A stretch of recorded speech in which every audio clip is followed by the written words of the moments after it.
Good morning guys. पिछले class में आप लोगों ने देखा था, मैंने बताया था जो फर्स्ट स्टेप, तो हम लोग डिस्टेंस टाइम ग्राफ स्टडी कर चुके थे और उसके बाद नेक्स्ट में हम लोग स्पीड और टाइम ग्राफ की स्टडी कर रहे थे। स्पीड टाइम ग्राफ या वेलोसिटी टाइम ग्राफ। तो वेलोसिटी टाइम ग्राफ में हमने फर्स्ट केस पढ़ा था जिसमें वेलोसिटी यूनिफॉर्म होता है, यानी स्पीड क्या होता है, कांस्टेंट होता है, स्पीड चेंज नहीं होगा। तो स्पीड चेंज ही नहीं होगा तो एक्सेलरेशन की कोई बात ही नहीं आती, क्योंकि हम लोग जानते हैं कि एक्सेलरेशन क्या होती है, rate of change of velocity. तो जब वेलोसिटी में कोई चेंजिंग ही नहीं है तो that means acceleration is 0। Next अगर हम स्टार्ट करते हैं तो सेकंड पॉइंट आती है यूनिफॉर्म एक्सेलरेशन। यूनिफॉर्म एक्सेलरेशन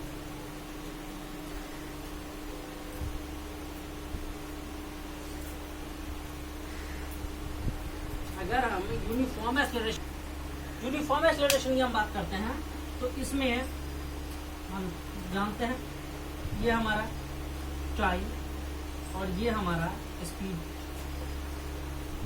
अब अगर हम मीनिंग की बात करें तो कोई भी ऑब्जेक्ट है, अगर यूनिफॉर्म एक्सेलरेशन है तो यहाँ पर स्पीड है, स्पीड क्या होगी, कंटिन्यू इंक्रीज कर दी जाएगी। अगर सपोज दैट हम टाइमिंग की बात करें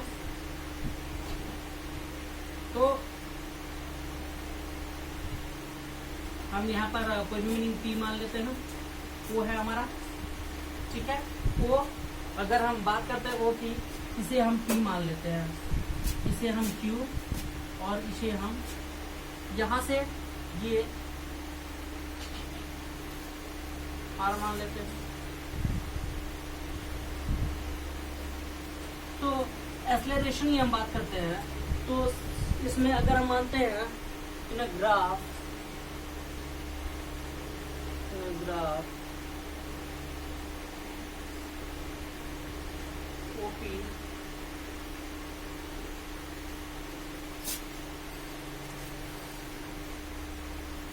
OP represent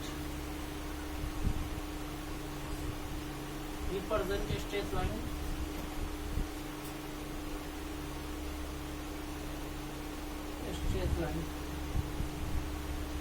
uniform acceleration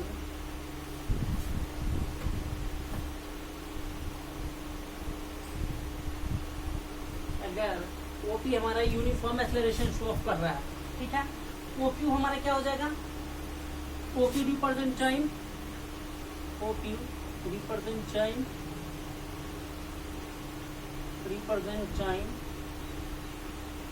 and PQ represent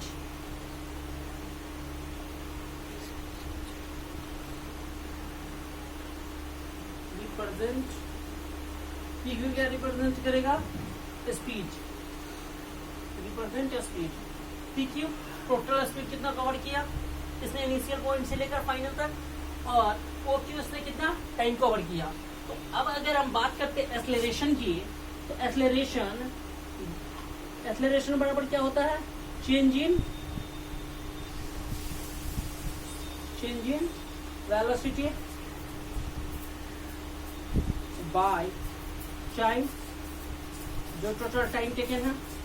अब चेंज इन वेलोसिटी हमारी कितनी है, जो टोटल चेंज इन वेलोसिटी है वो क्या हमारा final velocity PQ by total timing कितनी है OQ। तो ये हमारा क्या निकल गया, एक्सेलरेशन निकल गया। बट इसमें एक ही चीज है कि अगर PQ और OQ अगर हमारा एक्सेलरेशन निकल गया तो यहाँ पर OP क्या है हमारा, OP हमारा स्लोप है, OP इज द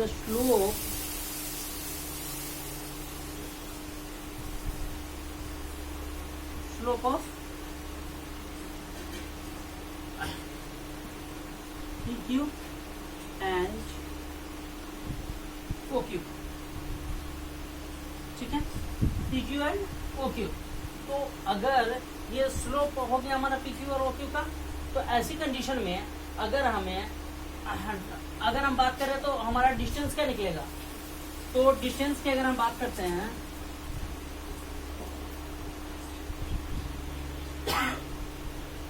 डिस्टेंस बराबर हमारा क्या हो जाएगा, जो टोटल अगर हम बात करते हैं ये PQ है ये OQ है, तो area of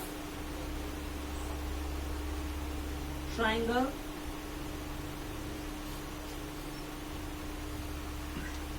O Q P, but I have a problem. अगर हम बात करते हैं एरिया ऑफ ओक्यूपी में, तो इसमें ये जितना है सेम है, जितना इधर है उतना ही सेम इधर है। तो ऐसी कंडीशन में अगर हम निकालेंगे तो क्या निकल जाएगा, हमारा डिस्टेंस क्या इक्वल हो जाएगा,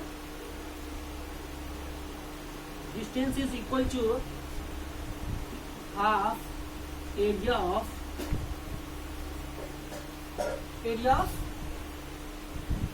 rectangle OPQR।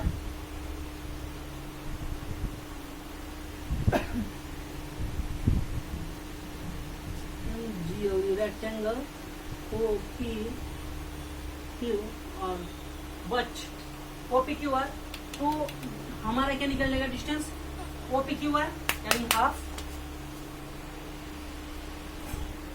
OPQR, that's means 1/2। और यहाँ पर हमारा एरिया ऑफ रेक्टेंगल क्या होता है, बेस बाई हाइट, तो that's means 1/2 into OR into OQ। ये हमारा क्या निकल गया, टोटल डिस्टेंस निकल गया। अब हम नेक्स्ट में बात करते हैं, तो ये तो हमारा क्या था, टोटल एरिया निकल गया। अब हम सेम से बात करते हैं, तो इसमें एक चीज और पॉसिबिलिटी है।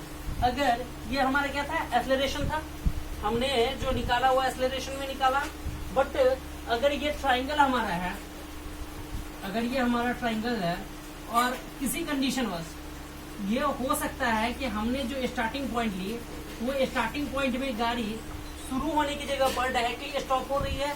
दैट्स मीन्स कि उसकी जो स्टार्टिंग थी वो 40 किलोमीटर पर आवर थी और ये जाकर 0 किलोमीटर पे रुक गए। जब ये रुकी, इसकी स्पीड 0 हो गई, तो यहाँ पर एक्सेलरेशन था, यहाँ पर क्या हो जाएगा, हमने पढ़ा है डिक्लेरेशन या रिटोर्डेशन। तो जो रिटोर्डेशन हमने पढ़ा था निगेटिव एक्सेलरेशन, यहाँ पर क्या हो जाएगा, ये अपोजिट हो जाएगा, वैल्यूएशन सेम रहेगी, दैट्स नो प्रॉब्लम। यहाँ पर बस इसकी वैल्यूएशन सेम आ जाएगी, क्योंकि चाहे हम इस ट्राइंगल के लिए चाहे इस ट्राइंगल के लिए बात बराबर है। तो ऐसी कंडीशन के लिए हमारा सेम हो जाएगा 1/2 इंटू OP इंटू OQ। तो इसमें कोई कंफ्यूजन नहीं, चाहे हमारा इसके लिए हो, चाहे हमारा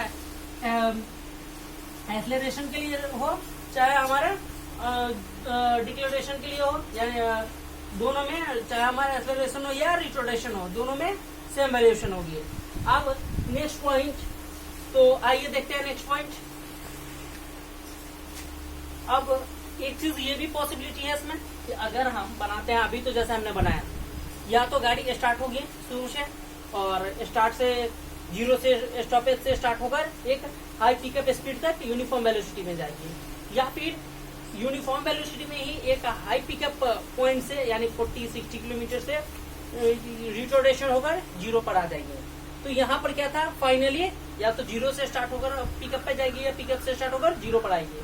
बट कभी ऐसा होता है, जैसा हमने कई न्यूमेरिकल्स में सॉल्व किया है इससे पहले, कि जब व्हीकल चल रही होती है तो वो कुछ स्पीड के बाद यूनिफॉर्म एक्सेलरेशन शुरू करती है। मान लीजिए जैसे उसकी स्पीड 20 किलोमीटर थी और उसके बाद उसने स्टार्ट किया, तो वहां पर जो हमारी पिकअप पॉइंट होगी वो क्या हो जाएगी, हम उससे अगर P से स्टार्ट करें तो ये यहाँ पर P आ जाएगा। यहाँ पर अगर हमने Q लिया है तो ये लाइनिंग हमारी यहाँ से जाएगी और फिर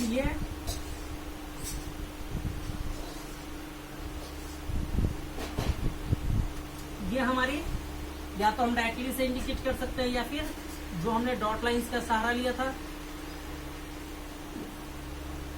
अब देखिए इसमें क्या है, स्टार्टिंग हमारी पिक पॉइंट क्या है, P है। अगर मैं यहाँ से बात करूँ तो ये इधर जाती है, बट ये इनिशियल पॉइंट हमारे नीचे नहीं मिला रही है, तो दैट्स मीन्स कि ये लाइनिंग कहाँ पर मिल रही है, यहाँ मिल रही है। तो ऐसी कंडीशन में अगर हम बात करते हैं ट्राइंगल की, तो यहाँ पर दो चीज है, या तो ये मेन पिकअप अगर हम चलो ये वैल्यू डाल देते हैं, P है, O है, OPQ, चलिए R डाल देते हैं, S डाल देते हैं, कोई फर्क नहीं पड़ता किसकी वैल्यूएशन क्या है। तो इसमें अब हम अगर देखते हैं तो ऐसे कंडीशन में क्या होता है कि जब हम निकालेंगे तो यहाँ पर एक्सेलरेशन की हम बात करते हैं, अगर एक्सेलरेशन की हम बात करते हैं तो एक्सेलरेशन यहाँ पर क्या होगा, या तो एक्सेलरेशन हम जानते हैं कि टोटल डिस्टेंस, टोटल स्पीड। तो टोटल स्पीड इसने क्या कवर की है, अगर हम टोटल स्पीड की बात करें तो टाइम तो हमारा ओ आर फिक्स है, टाइम हमारा ओ आर फिक्स है। बट अगर हम स्पीड की बात करें तो ये पी पॉइंट से क्यू पॉइंट पे गई है, और यहाँ से अगर हम इनिशियल की बात करें तो इसने इनिशियल से स्टार्ट नहीं किया था, इसने सिर्फ इस पॉइंट तक की वैल्यूएशन कवर की है। तो इसमें हम देखते हैं पी क्यू आर एस, चलिए हम इसे टी मानकर चलते हैं, ठीक है। तो यहाँ पर ये टोटल हमारी अगर हम बात करते हैं तो ये क्या हो जाएगी हमारी क्यू टी और बाय पी टी।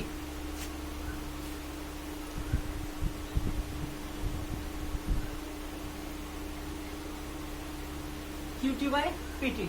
बट अगर हम निकालते तो ये तो हमारा था, क्योंकि पी टी पैरेलल है ओ आर के, सेम वैल्यूएशन है, तो इसलिए Q T by P T. Okay, तो यहाँ पर हमने एक्सेलरेशन निकाल दिया Q T by P T. But अगर हम Q T by P T की बात करते हैं तो ये तो हमारा एक्सेलरेशन है, बट यहाँ पर हमें एक्सेलरेशन डायरेक्टली जब हम बात कर रहे हैं तो ये हमारे क्या है, एक पिकअप पॉइंट से पकड़ रहा है, एक फिक्स जीरो से नहीं है। तो जब ये जीरो से वैल्यूएशन नहीं दे रहा है तो यहाँ पर एक्सेलरेशन हम इसे नहीं इंडिकेट कर सकते हैं। तो डायरेक्टली हम क्या इंडिकेट करेंगे, डिस्टेंस इंडिकेट करेंगे। तो डिस्टेंस जो हो जाएगा यहाँ पर, डिस्टेंस ये क्या हो जाएगा, ये एक एरिया ऑफ ट्रेपेजियम है, ये क्या हमारा area of trapezium, area of trapezium.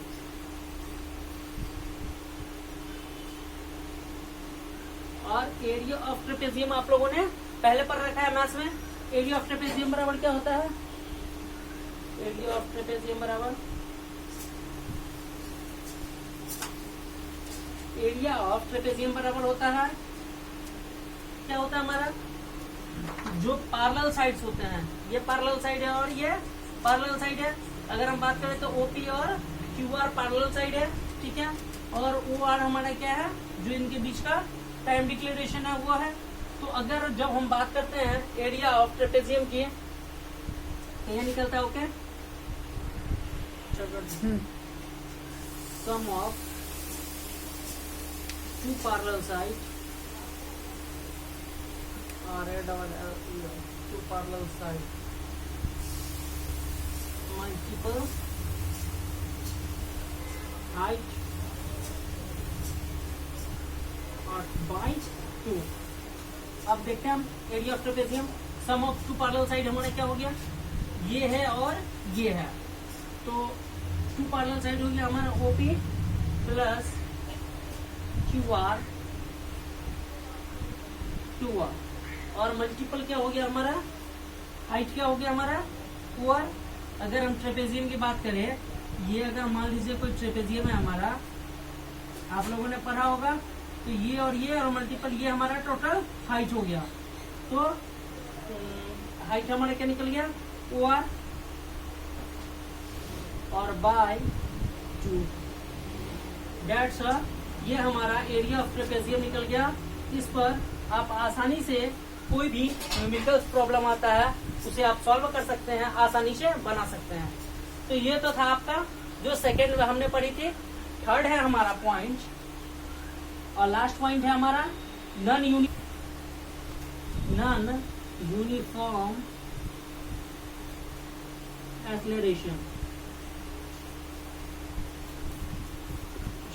Non uniform acceleration की हम अगर बात करते हैं तो नॉन यूनिफॉर्म एक्सेलरेशन में क्या होता है हमारा, कि अगर हम बनाते हैं कोई भी ग्राफ, तो ये चूंकि स्पीड है और टाइम है, तो जब नॉन यूनिफॉर्म है तो ये किसी भी कंडीशन में जो सो हमारा पैरेलल नहीं जा सकती है।